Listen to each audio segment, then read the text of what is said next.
rules associated with members of the press who are present at the Senate about places they can and can't go, things they can and can't do. Yes. And are you familiar with those rules? Yes.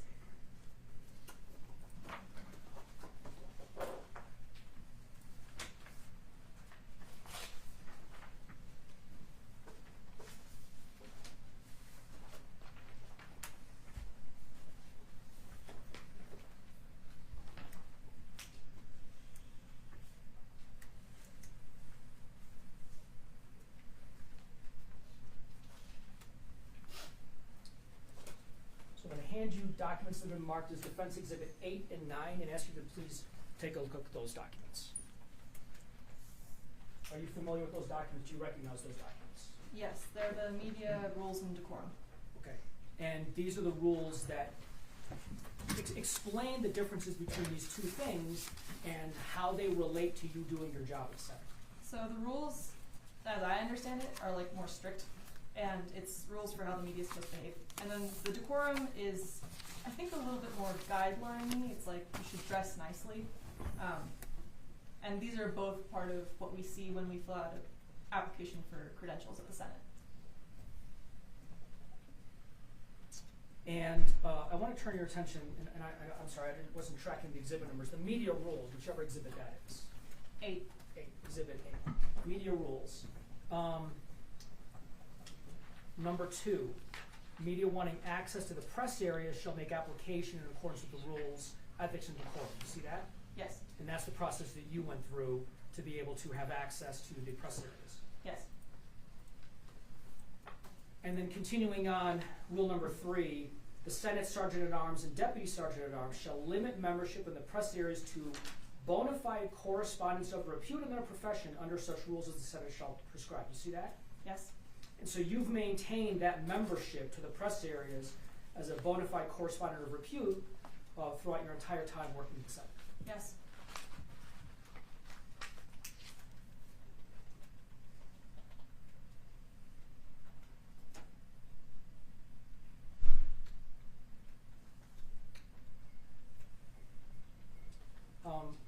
During your time reporting at the Senate, since you first started, have you come to know a senator by the name of Wendy Rogers? Yes. And when did you first have an interaction, the best you can recall, with Senator Rogers? January 19th, 2022. Okay. Is that the incident or the interaction that was discussed earlier on examination by plaintiff's counsel? Yes. All right. And for the purposes of the court and the judge, have you fully and accurately described what you believe to be the instance that occurred in January of 2022? Yes. All right. After your exchange with Senator Rogers in January 2022, did any member of the did either the Sergeant-at-Arms or the Deputy Sergeant-at-Arms approach you and tell you that you violated one of the media rules associated with your time in the Senate? No. I approached Joe and asked him if I was good. He said yeah. Joe, he's the Sergeant-at-Arms? Yes. Okay. And so the Sergeant-at-Arms told you after that interaction that you were still fine? Yes. All right. So as far as you could tell, the Sergeant-at-Arms didn't believe you had violated any rules in your time in the Senate? As far as I can tell. Okay. After that time, and then the days thereafter, later that day or days thereafter, did anybody come to you and say, we believe that exchange that took place was in violation of either the media rules or the media decorum? No. Okay. And the media decorum, Exhibit 9, I think you described that as kind of the manner in which you conduct yourself. Yes. Okay. So we've got decorum as the manner of conduct, and rules are more about access, where you're allowed to go, not allowed to go. Fair enough? I guess that would depend on who you ask. I see it that way. Okay. Well, I'm asking you, so. Yes. Right. Yeah, I would say so. So at no point in time did anybody come to you after that exchange that took place in January 2022 and tell you that you violated any aspect of the media decorum for the State Senate? One time I had a cup of coffee at the press desk and Joe told me I had to drink it, so I did. Otherwise, no. Well, I mean, what I mean is with respect to the exchange that took place with Senator Rogers in January 2022, nobody came to you and said the manner in which you conducted yourself as a well-credentialed journalist on the Senate, at the Senate, was in violation of one or more of the media decorum portions of as listed in Exhibit 9. They did not. Okay.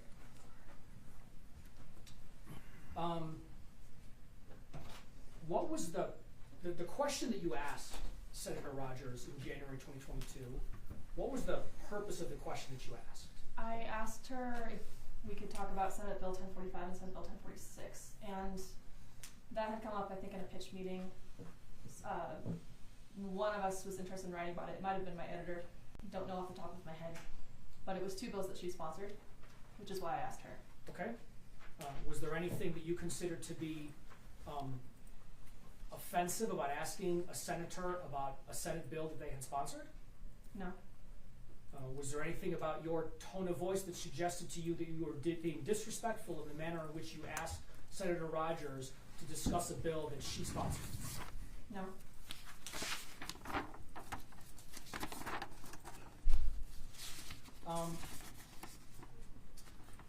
Something that was touched on earlier during other testimony. Actually, before I do that, anything else that you feel that you want the court to understand with respect to that interaction that took place in January 2022? No. Okay. I want to talk about what you know regarding the per diem process or procedure for elected officials in the state of Arizona. Okay? Okay, so it's not just the Senate. All the lawmakers can get a per diem, and it's to help them, especially if they're from far away, because they have to be at the Capitol during the session. So they fill out a report, their office, and then that goes to, I want to say payroll, it might be HR, and it's basically submitting for per diem. Okay, and in that report, that's that subsistence and mileage. Subsistence and mileage report. Mm-hmm. And that's a subsistence and mileage report is a report that would be completed by the elected officials at their office, and they would sign it and they would submit it, and that would be their request for per diem under the applicable Arizona statute. Right. Okay. At some point in time, during your time in the reporting at the Senate, did you begin investigating a story regarding per diem contribution or per diem requests made by and amounts recovered by or received by elected officials? I did. It wasn't for an article in the Cap Times, it was for a Ledger Report item. Okay, explain what that means. Ledger Report is our daily newsletter about the legislation, and so they're shorter items, a couple hundred words, so it was one of those smaller pieces. Okay, and what did you do in furtherance of that investigation, story, whatever you want to call it? For the Ledger Report item, I had made a public records request to the House and to the Senate for all the lawmakers' per diem payments from the beginning of this session, the one that we're in now, and I got those responses back. So I wrote a little item on it, and then I published it. Okay, and I want to focus just on those with respect to the Senate. You received a report, if I understand correctly, you received a report that had names of Arizona state senators, and it had amounts of per diem that they had received during the course of this most recent legislative session. Yes, all of them. Okay. And was there anything that was notable to you with respect to any of the numbers or anything associated with that report that you saw? There were a lot of them who had the same amount in a low amount, and then there were a lot of them who were making the same amount in a higher amount. Okay. And what was the higher amount? A little over 19,000. Okay. And was Senator Rogers' name on that list at all? Yes. And was her name on the part with the higher amount or the part of the lower amount? Higher. Okay. For any of the senators that were on that report, on the ones with the higher amount, had you heard anything in your time at the Senate or doing your work at the Senate regarding questions associated with residency of the various senators that were on that higher amount on that report? A couple. Okay. Was Wendy Rogers one of them? Yes. Okay. And so what did you do, if anything, in furtherance of your story with respect to the per diem, noting that Wendy Rogers' name was in that higher portion and you had heard whatever it is that you had heard with respect to her residency? At that point, nothing. Okay. It was April 14th. My editor, Gary Grotto, asked me why she was getting a per diem. And I said it's because she represents Flagstaff. She's a senator. And he asked me if I had heard that she doesn't live there. And I said I'd heard a rumor, but I'd never heard anything substantial about it, and I had never written anything on it. He asked me to look into it. And I said okay, but I didn't, because I didn't have anything. Should I keep going? Sure, Okay. please. So then Gary sent me an email with a deed that she had recently signed, purchasing a home in Chandler, which said, I currently reside in Tempe. And he me again to look into it, and so I started to. I started a document. I started, putting together information, the per diem, the residences, past things that I'd heard. And then it was on the 17th when I reached out to Kim. Okay, actually, before we get to Kim, Okay. I want to understand, and I want to make sure that the court understands the importance as it relates to the per diem in these reports that are submitted for a senator that lives in Tempe, which is in the same county as the state capital, correct? Yeah, Maricopa County. Versus a senator that might live in a different part of the state. Of what relevance is that? Why does that matter? You don't need as high a per diem if you already live in Maricopa County and represent Maricopa County, because you don't have to rent a hotel or travel long distances for work. But then if you're living further away, the idea is that you can get reimbursed for longer mileage, and if you have to pay for a hotel or something, you can do that more easily. Okay. And so as you understand it, the per diem is to cover the travel expenses for senators, or actually any, I get it, I'm talking about senators specifically, but I get it, the statute applies to any legislator, that they can travel from their place of where they reside, that they represent, to the state capitol, and it's supposed to offset those costs. Yes. Okay. And so then, given that, what was the significance of seeing the deed or the documents that you saw where it was indicated that Senator Rogers stated that she resided in Tempe? Well, it was something I wanted to look into and that Gary wanted to look into, because there have been a lot of residency questions in the past, but it's a complicated thing, and normally we just hear rumors. And here, there was something that said that she actually resides in Tempe, and so he and I agreed that that was interesting, and we wanted to know more. Okay. And did that information that you saw have an address in Tempe? Yes, I think so. Okay. At some point in time, and well, before we get to your discussion on April 17th, your communications on April 17th with Kim, at some point, did you see information associated with residents in Chandler? Yes. Okay, why don't you please explain that to the court? So the deed that she signed purchasing the home in Chandler, I saw that, and then when I did some research, I saw a little more information on the house, just like the estimated value, floor plan, that kind of thing. Okay, and so was there any other investigation, any other work that you did associated with either documents provided to you or things that you looked into affirmatively regarding either Tempe or Chandler? I made some more public records requests. Okay, and what were those? I made a request, I believe, for all of the per diem that Senator Rogers received, not just from the start of this most recent session, and also for an actual mileage report, so I could see that, because I hadn't requested that before.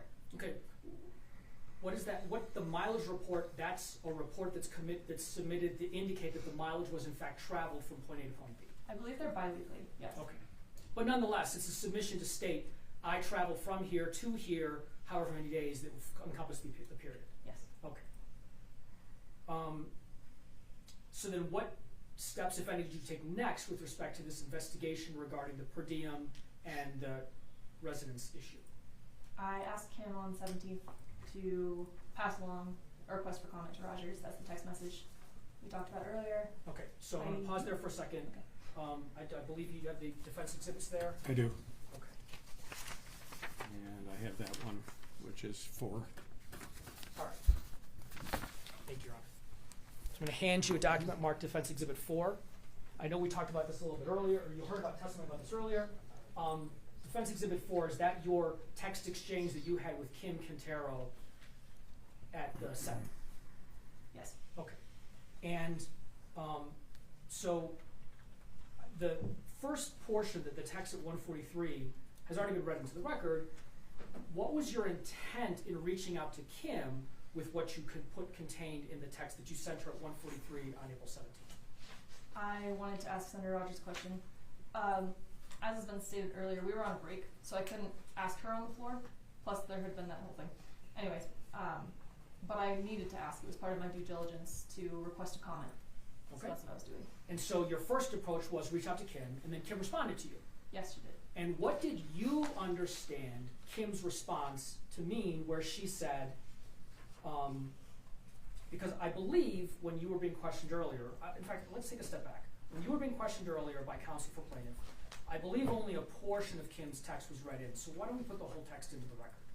And that is, Kim responded to you, I don't know anything about that. However, I do know she won't want to comment, period. Nonetheless, I will screenshot your text and send it to her. You see that? Yes. Okay.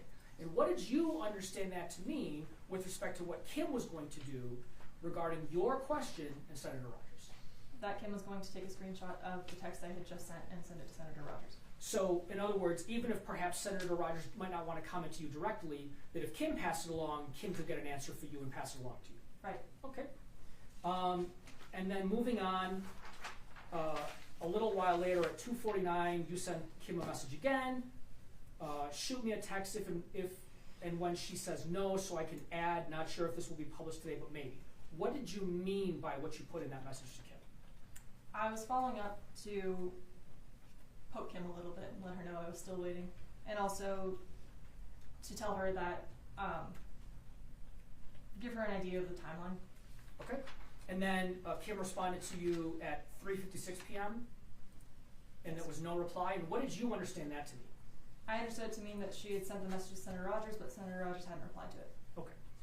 On April 17th. Here, let me have that back before you run off with it. Oh, no, she has that one. Oh, she has. She has I thought you had it. No, I no, thought I handed it to you. She has the court exhibit. She has the court exhibit. Yes. Okay, good.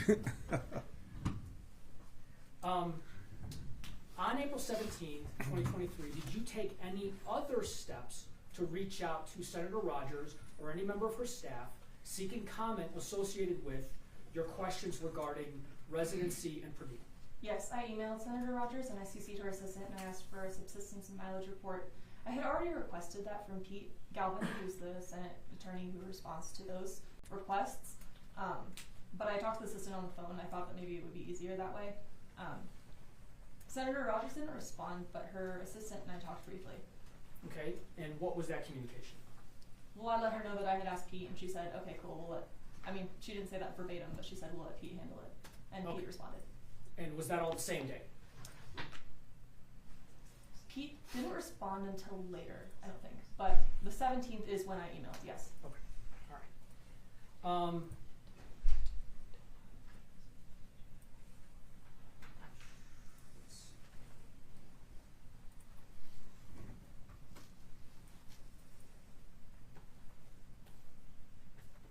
I want to go back in time briefly before we pick up on April 18th.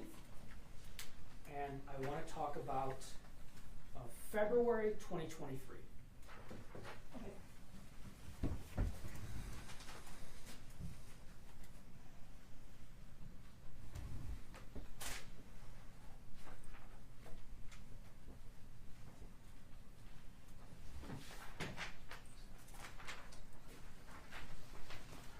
All right.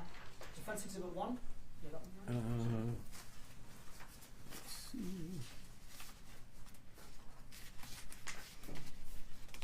Defense 1. Give it to the witness and not take it. Defense Exhibit 1. For attending you a document marked Defense Exhibit 1, I ask you to please take a look at that. And while you're reviewing that, if we could move, I don't think I moved 8 and 9 into evidence. I don't even remember what they were. 8 and 9 were the rules and the meter rules and the meter No. requirement. Any objection to those? I don't know where you got this. I see that one. Is there a second one? There should be 2 there. No? Yeah, I only got one. Okay. All right. You shouldn't do that, though. Unless, is there? No, I might have just, which one do you have? Rules, here's the clock. Okay, There. well, Mhm. thank you. Can I keep this copy? I can make a Sure. We can make a copy if I you have need no extra. objection. Okay, 8 and 9 will be admitted. Um, Defense 8 and 9. So you've had a chance to look at Defense 1. Yes. All right, I want to turn your page to turn your attention to the top of the second page. And there's an incident described February 27, 2023. On the floor of the Arizona Senate, Ms. Sanchez persisted with questioning me even when rebuffed. 3 Arizona staff members witnessed this. Finally, I had to tell her she was dismissed. She was verbally forbidden by Senate staff from approaching me after the incident. This was a violation in and of itself of having been told in 2022 not to approach me. Do you see that? I do. All right. Well, first and foremost, I'm going to go in reverse order.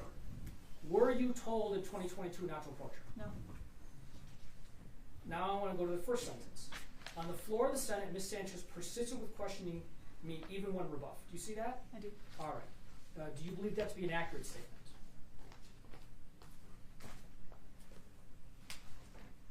She sort of ignored me at the beginning. Okay. I don't know if that counts as rebuff. Okay. Why don't you describe for the court what exactly occurred, the exchange that occurred on February 27, 2023? I went up to her desk after the gavel, and I asked to talk, and she didn't really respond. And then I said, hi, Senator Rogers, have you ever taken a bribe from the Sinaloa Mexican drug cartel? Okay. Well, let's pause right there. That sounds really bad. Why don't you explain for the court why you asked that question? It's sort of a long story. Long away. So I think it was February 23rd. There was a joint elections meeting of the House and Senate. This was an elections committee with just Republicans because I don't think the Democrats came to it. And I didn't cover that, but I believe our House reporter did. When there's a joint thing like that, we split it up. And at this elections committee meeting, there were some guests, I believe, invited by former Representative Liz Harris. And one of them was a woman who said that Governor Hobbs and other politicians were taking bribes from the Sinaloa Mexican drug cartel. And that became a news story. It was a big accusation. There was an Arizona Republic reporter called Ray Stern who, on the 27th, I believe, published a story. He said that the woman, Brieger, had gotten the information from her boyfriend. This information about the alleged bribes from her boyfriend, and he talked to the boyfriend. I don't know the boyfriend's name, but the boyfriend said that there were a lot of people taking these bribes, including Senator Rogers and Senator Ken Bennett. So Ray Stern had come to the Senate floor. He's also a credentialed member of the media who covers politics. And he and I were at the desk, and we were talking about the whole elections thing, and he said he wanted to talk to Rogers and Bennett. And I said, okay. And then he had to leave. He had something to do, he had somewhere to be, and I said, I'll ask him. And I was interested too. Before that, it hadn't really involved me because I hadn't been at the elections meeting, but those are two senators and I cover the Senate. So after gavel up, I went to Senator Rogers' desk, and that's why that question. Okay. So you also mentioned Senator Bennett. Was Senator Bennett in the vicinity there? He was. Okay. So two individuals whose names were brought up in a report that you had nothing to do with some allegation that is outlandish as it is, was not your allegation, happened to be there, Rogers and Bennett, and somebody else said this impacted these people, and so you saw fit to go ask these senators if they had any comment with respect to this story, basically. Yes, I wanted to give them the opportunity to comment. Okay, great. And so you asked Senator Rogers, and what did Senator Rogers say? Well, initially nothing, and then she said you're dismissed, and she left. And then I turned to Senator Bennett, and I asked him the same thing, and he kind of chuckled, and he said, no, I haven't taken bribes. And then we talked for a bit, and he gave me some comments, and I said okay, and then I went about my day. So if I understand you correctly, the same exact question you asked Senator Rogers that she walked away from, you asked Senator Bennett, and he stood there and answered it. It might not have been verbatim, but yeah, okay. Same question. Both involving, if not verbatim, both involving this notion that somebody else had brought up with respect to bribes. Okay. After that exchange took place, I'm going to go back to Exhibit 1 in that portion at the top of February 27, 2023. Okay. Were you verbally forbidden by Senate staff from approaching Senator Rogers after February 27, 2023? So on February 28th, which was the next day, Joe, the Sergeant at Arms, came to me, and that's when he said that Senator Rogers didn't want me to talk to her at her desk. And I asked him what would happen if I did, and he said, just don't do it. And I said, no, really? And he said, no. And I said, no, really, Joe? And then he said, well, you have your credentials now, but you might not get to keep them. And so that's when I texted Gary and Colleen, my other editors, and I said, hey, this just happened. And Gary talked to Kim. And that's when Kim said, no, not at the desk, but anywhere else is fine.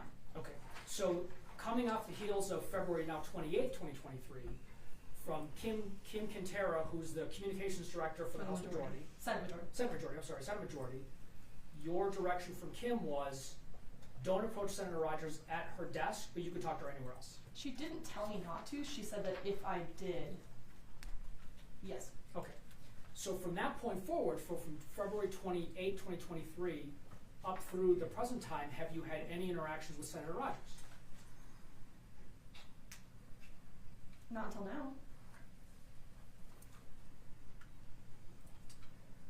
Anything else that you think the court should know or understand with respect to either the events that took place on February 27, 2023, or the characterization of those events as they exist in the petition or as described by Senator Rogers?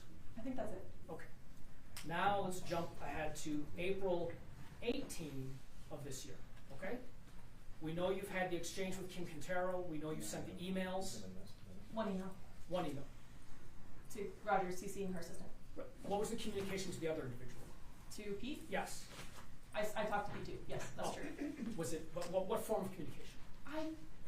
I think I emailed Pete as well. Okay. I usually email my public records requests. Okay. It's more formal.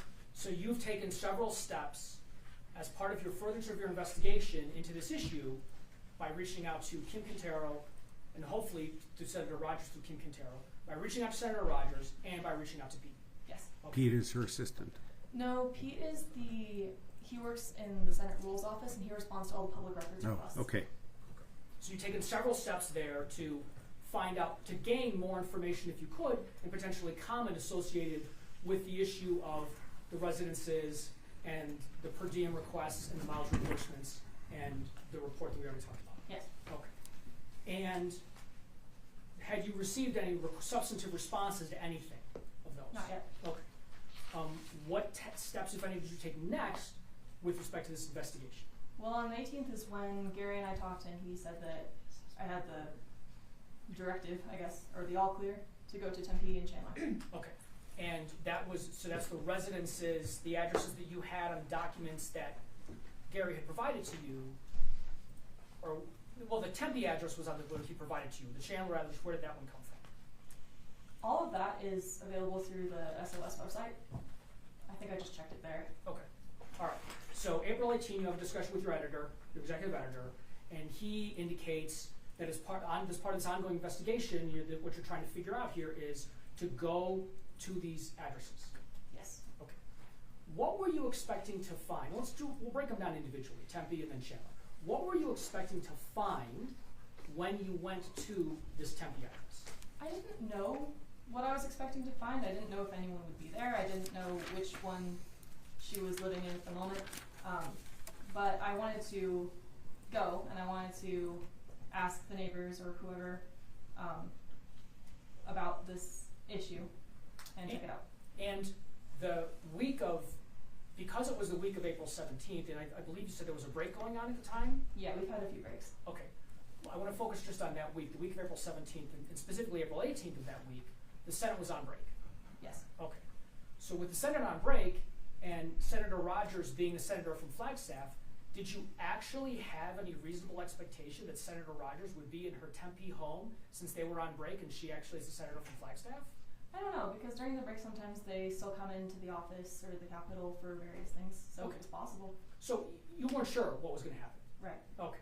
So what happened when you arrived? In Tempe, I parked, I went up to the door, I rang the bell, there's no answer. I left, I knocked on some neighbors' doors, I talked to a neighbor. The neighbor wanted to be anonymous and I granted that. Okay. And the neighbor said that Senator Rogers lived in Tempe, that she lived there for 10 years, that it was her full-time residence, that she had business there, that the family was always there, that it wasn't part-time. But again, wanted to be anonymous. And I said, okay. The neighbor also told me that Senator Rogers had purchased a home in Chandler and was moving there. I already knew that she purchased the home, but I said thanks. And then I talked to Gary and he said, Hold on, I want to stop for a second. I want to go back to the actual physical structure that you saw in Tempe. Okay. Was there a gate surrounding the exterior of the home? No, but there's like a low, maybe adobe kind of thing. We've got photographs. The photographs, the exhibits, maybe the group No. exhibits, Let's see. Your Honor. Yeah, those three photographs. Thank you. All right, so I'm going to hand you, actually there's a third one too. I'm sorry, Your Honor. Let's see. Yes, Those yeah, two? yes, they're in a series. Okay. Yes, thank you, Your Honor. So I'm going to hand you, we'll just keep them together, 5, 6, and 7, defense 5, 6, and 7, to see if you recognize those.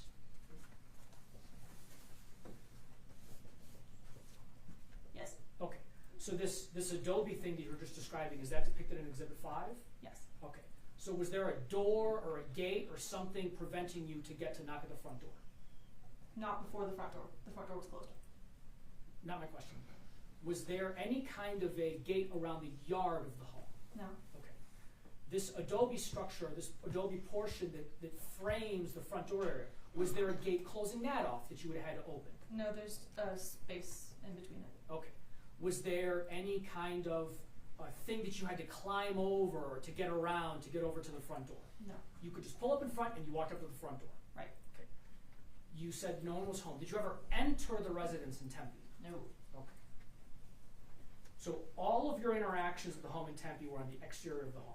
Yes. Okay. It was pretty brief. Okay. And I think you've covered anything else with respect to discussions with the neighbors? In Tempe, no. Okay. And then I think you said you were about to talk about talking to Gary next. Right. I checked in with Gary.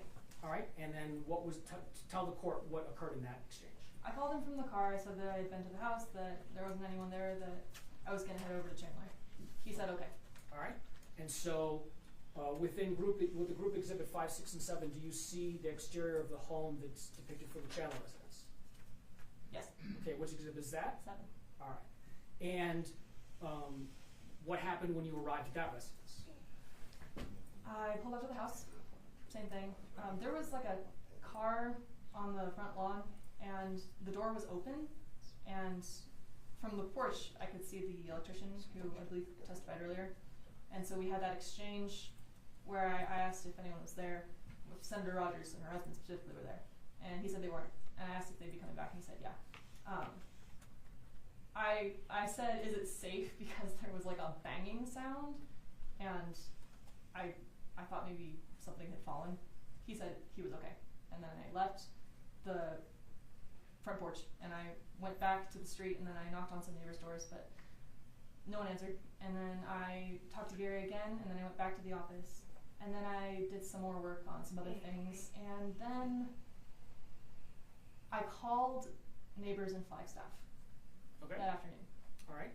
Before we get to that part, what would the purpose of your going to the home in Tempe was to see whether there were signs or any indicia that Senator Rogers lived in Tempe full time? Is that fair? Partly yes. Okay.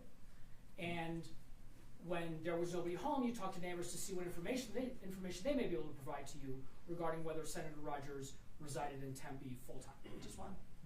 Okay.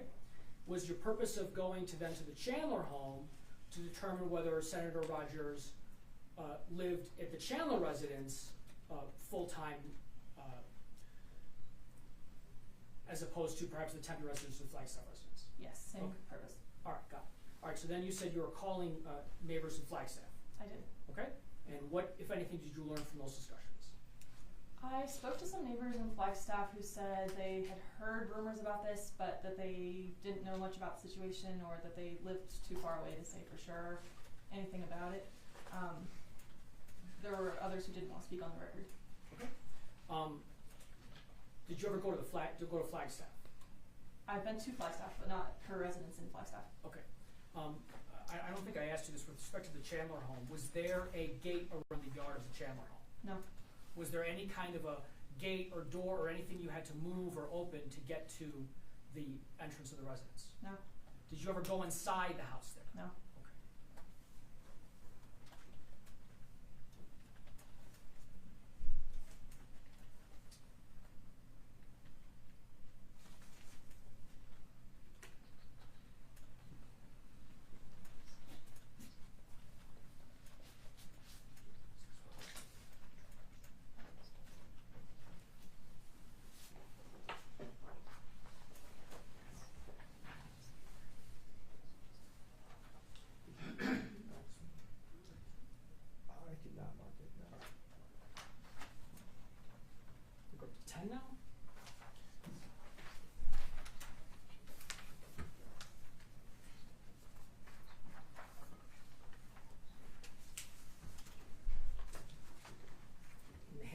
document marked as Defendant's Exhibit 10. Ask you to take a look at that document. Do you recognize that document?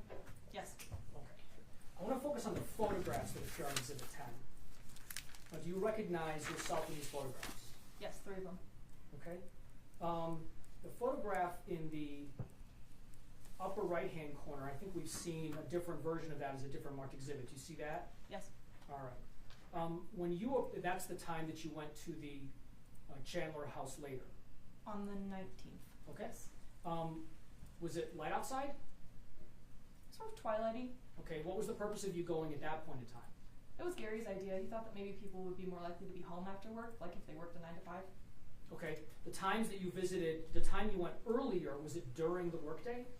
Yes, I think I was in Tempe around 10:30 a.m. on a Tuesday, and Chandler around 11:15. Okay. And so you decided to go to the Chandler residence to see a little bit later. Right. Okay. The lower right-hand corner, Exhibit 10, that's a photo of you outside of Chandler the first time you went? Yes. And that's the truck that you mentioned was parked outside, like a work truck? Yes. All right. And what's that dangle? Is that you're dangling from your belt or something like that? Credentials. So you're wearing your press credentials and you're going to do this